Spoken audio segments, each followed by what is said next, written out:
رسول اللہ صلی اللہ علیہ وسلم نے فرمایا جس شخص کو جہنم میں سب سے آخر میں نکالا جائے گا اور اس کو سب سے کم درجے کی جنت ملے گی، تو اہل ایمان جو ہے نا، یہ ہمارا عقیدہ ہے، قرآن و سنت نے بیان کیا ہے کہ جو ایمان والے لوگ ہیں سزا کھانے کے بعد بالآخر وہ جہنم سے نکلیں گے۔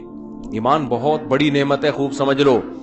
انسان عمل میں کتنا ہی خراب کیوں نہ ہو، لیکن جب تک وہ مومن ہے، ایک اللہ کا قائل، پیغمبر صلی اللہ علیہ وسلم کی ختم نبوت کا قائل، اسلام کو برحق سمجھتا ہے اور کلمے کو مانتا ہے، تو کیسا ہی برا عمل کرے سزا کھانے کے بعد بالآخر جہنم سے نکلے گا۔ اس پہ اللہ رسول نے بہت واضح طور پہ بتا دیا ہے کیوں نکلے گا۔ یہ بھی حدیث میں آتا ہے، حدیث میں آتا ہے کہ جب گناہگار مسلمان جنہوں نے زنا کیا، نمازیں چھوڑی، شرابیں پی، جب جہنم میں جلیں گے نا طویل عرصے تک، تو کافر ان سے کہے گا کہ تمہارے ایمان نے، تمہارے مسلمان ہونے نے تمہیں کوئی فائدہ نہیں پہنچایا، تم تو ہماری طرح ہی ہو، ہم بھی جل رہے ہیں، تم بھی جل رہے ہو، ہم تو غیر مسلم تھے، تم مسلم ہو، تو تمہارے مسلم ہونے کا شناختی کارڈ میں بس تم نے مسلمان لکھوا لیا تھا، تو فائدہ کیا ہوا؟ تم بھی وہی، ہم بھی وہی، تو تم خدا کو مانتے تھے، اس سے تمہیں ملا کیا؟ نبی صلی اللہ علیہ وسلم نے فرمایا جب کافر مسلمان کو یہ طعنہ دے گا، اللہ کو غیرت آئے گی، غضب آئے گا، اور اللہ کہے گا یہ کیسے ہو سکتا ہے کہ جو مجھے مانتے تھے، جو میرے حبیب صلی اللہ علیہ وسلم پر اور پیغمبروں پر ایمان رکھتے تھے، جو موسیٰ کو اللہ کا نبی مانتے، عیسیٰ کو اللہ کا نبی مانتے، ابراہیم کو اللہ کا خلیل مانتے، آدم کو اللہ کا نبی مانتے، محمد صلی اللہ علیہ وسلم کو اللہ کا نبی مانتے، قرآن کو میرا کلام مانتے، جو مانتے تھے نماز پڑھنی چاہیے پڑھتے نہیں تھے، جو مانتے تھے شراب نہیں پینی چاہیے پی رہے تھے، لیکن مانتے تھے پینی نہیں چاہیے، اس کو اچھا نہیں قرار دیتے تھے۔ ایمان کسے کہتے ہیں؟ برائی کو برائی سمجھو آپ۔ جو مانتے تھے بھائی نشہ نہیں کرنا چاہیے، کرتے تھے، گناہگار سمجھتے تھے اپنے آپ کو، جو بدنظری کرتے تھے، لیکن وہ مانتے تھے کہ یہ اچھا کام نہیں ہے۔ کافر کسے کہتے ہیں پتہ ہے؟ برائی کرتا ہے اور کہتے ہیں اس میں حرج کیا ہے، اس کو کافر کہتے ہیں۔ شراب پیتا ہے، بولتا ہے بھائی میں پیتا ہوں، تیرے کو کیا تکلیف ہے؟ پیتا ہوں تو کیا ہے، اس میں کیا خرابی ہے؟ یہ تو مولویوں نے بولا ہوا ہے کہ نہیں پیو نہیں پیو، اسے کیا کہتے ہیں؟ یہ مسلمان کافر ہے۔ بول لو نا یار، کیا ہو گیا یار؟ گناہ کو حلال سمجھ کے کرنا، گناہ کو برا سمجھ کے نہ کرنا، یہ عمل کیا کہلاتا ہے؟ کفر۔ ماں باپ کو اولڈ ہاؤس میں جمع کرا دیا، جیسے ہوتا ہے باہر ملکوں میں، بوڑھا ہو گیا، ابا چل بھائی تو عیدی سینٹر میں جا یار، ان سے بولو یار یہ غلط ہے نہیں کرو، تو کہہ رہے ہیں کیا ہے اس میں یار، وہ وہاں زیادہ اچھی کیئر ہو رہی ہے اس کی، تو اس میں کیا ہے؟ باپ سے بدتمیزی سے بات کر رہا ہے، اسے بولو بھائی، آج کسی کو بولو، کہہ رہے کیا ہے میرا باپ ہے تجھے کیا تکلیف ہے؟ اس کا مطلب یہ برائی کو کیا کر رہا ہے؟ اچھا سمجھ کے کر رہا ہے۔ اور ایک وہ ہوتا ہے کہ اس کو کافر کہتے ہیں، ایک وہ ہوتا ہے جب آپ ہندوؤں میں بیان کرو کہ گرل فرینڈ مت بناؤ، کہنے کیوں نہیں بنایا بھائی، کیا ہے گرل فرینڈ میں کیا خرابی ہے؟ تو برائی کو وہ کیا سمجھ رہے ہیں؟ اس کو برائی نہیں سمجھتے۔ مسلمان نے گرل فرینڈ رکھی ہوئی ہے، اس کو بولیں گے بھائی یہ حرام ہے، تو اس کو تھوڑا سا ندامت کا احساس ہوگا، یار کام میں کیا کر رہا ہوں، غلط۔ نکاح پیغمبروں کی سنت ہے، گرل فرینڈ رکھنا یہ کافروں کی سنت ہے، زنا کرنا یہ گندا عمل ہے، یہ پاکیزہ عمل نہیں ہے۔ نبی صلی اللہ علیہ وسلم نے معراج کی رات میں کچھ لوگوں کو دیکھا، ننگے مرد اور ننگی عورتیں آگ میں جل رہے ہیں، اور شعلے اوپر جاتے ہیں تو وہ ننگے جسموں کے ساتھ اوپر جاتے ہیں۔ آپ نے جبریل سے پوچھا یہ کون لوگ ہیں؟ تو جبریل نے کہا یہ آپ کی امت کے زنا کرنے والے مرد اور زنا کرنے والی عورتیں، دونوں کو برہنہ کر کے اللہ نے ایک ساتھ آگ میں پھینک دیا ہے۔ جس عورت کے ساتھ زنا کیا اس عورت کو بھی اسی آگ میں برہنہ کر کے، اور جس نے زنا کیا اس کو بھی اللہ اسی آگ میں ڈالے گا، زنا جس نے زنا کیا۔ سمجھ رہے ہو کہ نہیں سمجھ رہے؟ تو مسلمان گناہ کرتا ہے لیکن اس پہ اس کو ندامت کہ غلط کر رہا ہوں میں، تو اس گناہ کی سزا یہ اس کو ملے گی۔ لیکن اگر توبہ نہ کی، اس نے توبہ کر لی تو اللہ معاف کرنے والا ہے۔ توبہ کیے بغیر، سچی توبہ کیے بغیر اگر چلا گیا دنیا سے، تو قرآن نے جو اصول اور ضابطہ بیان کیا اس کو سزا ملے گی۔ اب یہ بھی اسی آگ میں جلے گا، کافر بھی جلے گا۔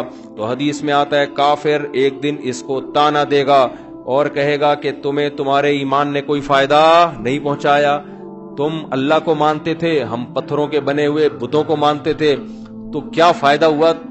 تم بھی ہماری طرح جل رہے ہو اور ہم بھی تمہاری طرح۔ تو اللہ کو غضب آئے گا، اللہ کو غیرت آئے گی کہ میرے ماننے والے جو برائی کو برائی سمجھا کرتے تھے اور مجھ سے توبہ استغفار کیا کرتے تھے، ان کو میں کیسے ان لوگوں کے برابر چھوڑ دوں جو میرا انکار کیا کرتے تھے؟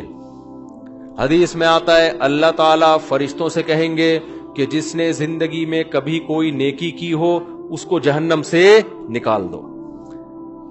بہت بڑی تعداد جہنم سے نکلے گی۔ پھر اللہ کہیں گے اب ایسا کرو، سفارشیں شروع ہوں گی، سفارشیں۔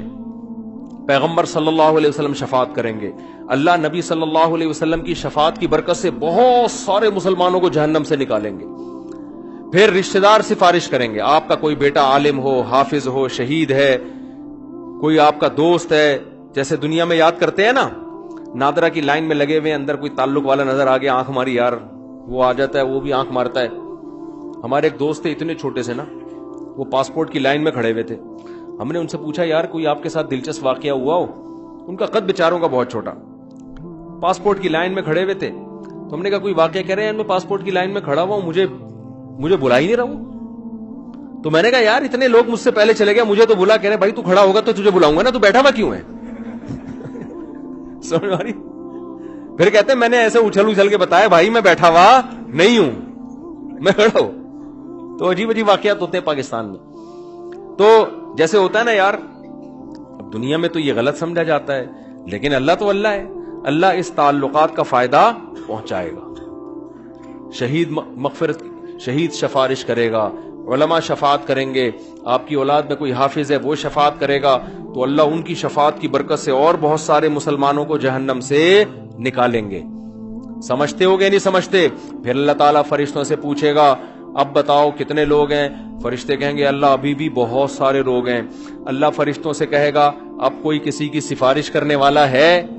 فرشتے کہیں گے اللہ اب کوئی سفارش کرنے والا نہیں ہے۔ سب کے جتنے ریلیٹو تھے سب نے نکال لی، اب یہ وہ لوگ پڑے ہوئے جن کا کوئی ریلیٹو بھی انسان کا بچہ، اپنے الفاظ میں کہہ رہا ہوں میں، کوئی حافظ عالم، کوئی بزرگ، کوئی ہے ہی نہیں، سارے وہی جو برے ماحول میں سب دائیں بائیں برے لوگ ہی تھے۔ تو اللہ جواب میں کیا کہیں گے؟ هل يبقى الا الرحمن، کہ رحمان تو باقی ہے نا۔ جب پیغمبر کو اپنی امت پہ ترس آ سکتا ہے، دوستوں کو دوستوں پہ ترس آ سکتا ہے، اولاد کو ماں باپ پہ، ماں باپ کو اولاد پہ، شوہر کو بیوی پہ، بیوی کو شوہر پہ ترس آ سکتا ہے، اور مجھ سے سفارش کر کے نکلوا رہے ہیں، تو میرا بھی تو اپنی بندوں سے خالق اور مخلوق کا تعلق ہے، تو میں بھی تو نکالوں گا نا۔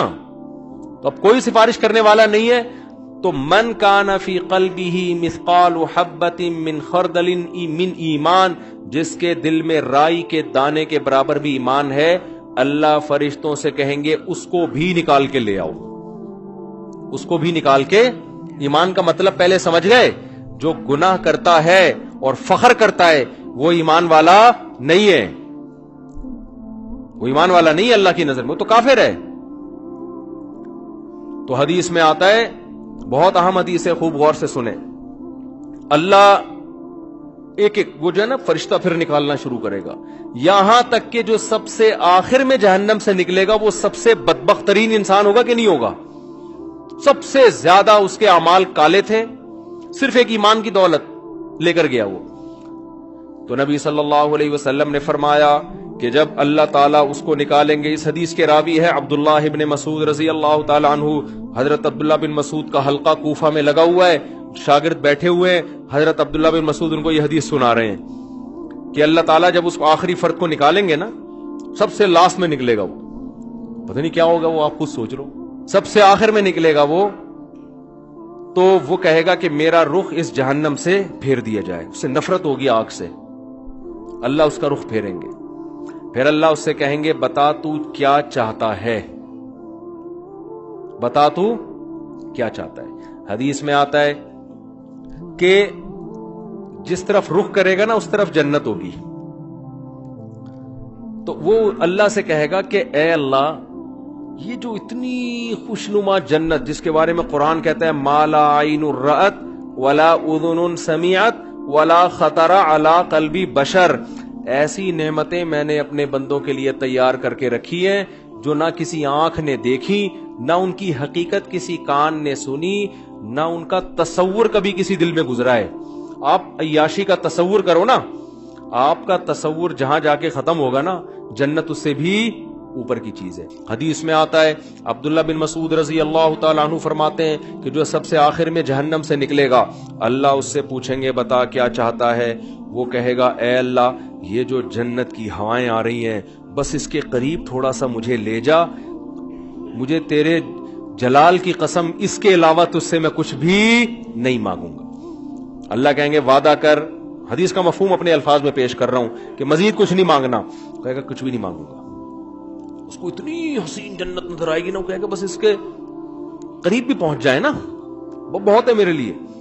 جب قریب جائے گا تو اور جنت کی خوشبوئیں اور ہوائیں آنا شروع, تو تھوڑی دیر میں برداشت سے باہر ہو جائے گا معاملہ. پھر وہ اللہ سے کہے گا اے اللہ یہ جو دروازہ ہے نا جنت کا بس یہاں تک پہنچا دے. اللہ کہے گا تو نے مجھ سے وعدہ کیا تھا مزید کچھ نہیں مانگوں گا. کہے گا اللہ میں نے وعدہ تو کیا تھا بس یہ میرا سچی مچی کا وعدہ ہے, یہاں تک پہنچا دے, اس کے بعد میں تجھ سے کچھ بھی نہیں. غالباً حدیث میں آتا ہے ایک درخت اللہ جنت کا لگائیں گے باہر, درخت ہوگا جنت کا, کہے گا اس درخت میں پہنچا دے, اتنا حسین خوبصورت درخت ہوگا وہ. حدیث میں آتا ہے اللہ یہ بات جانتے ہوں گے کہ یہ معذور ہے, حالانکہ اللہ سے معاہدہ کر کے توڑنا کتنا بڑا جرم ہے نا, لیکن اللہ کو پتا ہوگا میں نے اتنا حسین درخت جنت کے قریب لگایا ہے کہ یہ شخص کوئی بھی ہوتا نا, کتنا نیک سے نیک آدمی ہوتا جس نے زندگی میں کبھی معاہدہ نہیں توڑا, آج وہ بھی معاہدہ توڑ دیتا. اس میں اٹریکشن اتنی ہے. تو ایک درخت جب وہ وہاں پہنچے گا اب جنت کے بالکل قریب ہو گیا, اب وہاں سے جنت کی ہوائیں آ رہی ہیں, مشک و عنبر کی ہوائیں آ رہی ہیں. وہ کہے گا تھوڑی دیر تو برداشت کرے گا, اس کے بعد کہے گا اے اللہ بس تو مجھے اس کے دروازے تک پہنچا دے, میرا پکا سچا وعدہ, اس کے بعد میں تجھ سے کچھ بھی نہیں مانگوں. اللہ کہیں گے تو نے تو وعدہ کیا تھا مجھ سے. وہ کہے گا مجھے اچھی طرح یاد ہے میں نے وعدہ کیا تھا. وعدہ خلافی کرنا بہت بڑا گناہ ہے, اور اللہ سے وعدہ کر کے جھوٹ بولنا تو بہت بڑا گناہ ہے. بس ایک دفعہ ہے بھائی اس کے بعد کبھی نہیں مانگوں گا. حدیث میں آتا ہے اللہ جانتے ہوں گے کہ یہ معذور ہے, کوئی بھی